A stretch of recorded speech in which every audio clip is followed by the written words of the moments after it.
धमाकेदार खबरों की दुनिया में आपका स्वागत है। आज हम आपके लिए लेकर आए हैं वो सारी बड़ी खबरें जिन पर टिकी है देश और दुनिया की नजरें।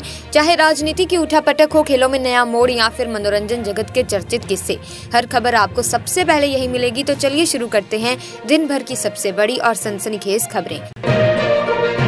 इसी के साथ उत्तराखंड के हल्द्वानी में 38वें राष्ट्रीय खेलों का शानदार समापन हो गया। इन खेलों की शुरुआत 28 जनवरी को देहरादून में खुद प्रधानमंत्री नरेंद्र मोदी ने की थी। पूरे टूर्नामेंट के दौरान जबरदस्त जोश और उत्साह देखने को मिला।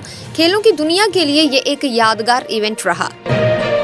साथ ही दुबई में बैठकर ऑनलाइन ट्रेडिंग कंपनियों के जरिए लोगों से पैसा निवेश करवाने वाला लविश चौधरी उर्फ नवाब अली का नाम फिर चर्चा में है। उसके एजेंट्स करोड़ों की संपत्ति बना रहे हैं। एक खास आदमी ने तो सिर्फ एक साल में 125 बीघा जमीन खरीद ली और वहीं फार्म हाउस बनाकर मर्सिडीज बेंज तक खड़ी कर दी है। यानी पैसे का खेल बड़ा है और इसमें कई लोग माला माल हो रहे हैं।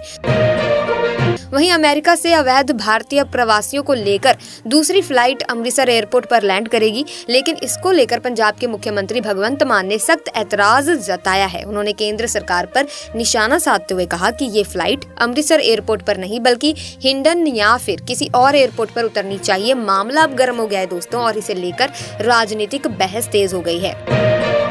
वहीं आपको बता दें कि फेज 2 थाना इलाके की एक प्लास्टिक फैक्ट्री में रात भीषण आग लग गई। यह हादसा रात करीब 3 बजे हुआ, जिससे इलाके में अफरा तफरी मच गई। आग बुझाने के लिए 17 दमकल गाड़ियां लगीं और करीब 5 घंटे की कड़ी मशक्कत के बाद आग पर काबू पाया गया। राहत की बात यह रही कि इसमें कोई जानमाल का नुकसान नहीं हुआ।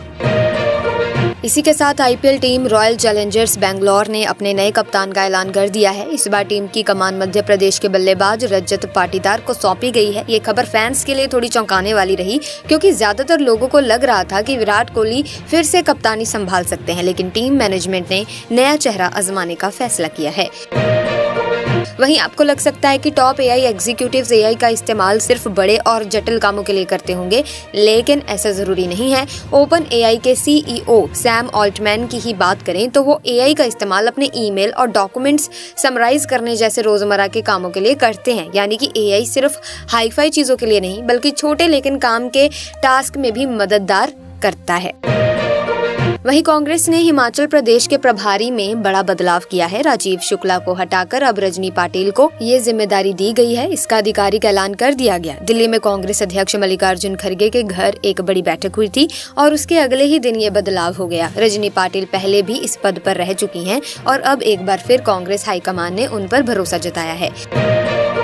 साथ ही लोकसभा अध्यक्ष ओम बिरला ने आयकर विधेयक की जांच के लिए 31 सदस्यों की एक समिति बना दी है। इस समिति की अगुवाई भाजपा के सांसद बैजयंत पांडा करेंगे। संसद का बजट स्तर 4 अप्रैल को खत्म होने वाला है और इस समिति को अगले स्तर के पहले दिन तक अपनी रिपोर्ट देनी होगी। साथ ही रेलवे स्टेशन पर टीम ने बिना कागजात वाले 25 लाख रुपए के माल को पकड़ लिया। ये माल गोदाम से बुक किया गया था और इसमें पीतल की शीट भरी हुई थी। जैसे ही कार्रवाई हुई, पीतल का काम करने वालों में हड़कंप मच गया।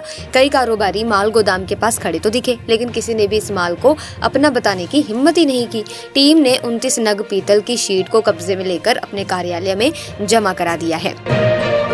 वहीं भारतीय विदेशी मंत्री S Jaishankar Munich security conference की एक मीटिंग में शामिल हुए। इस दौरान उन्होंने भारत और दुनिया में लोकतंत्र की अहमियत पर बात की। उन्होंने साफ कहा कि लोकतंत्र ने दुनिया को बहुत कुछ दिया है और इसकी भूमिका हमेशा अहम रही है।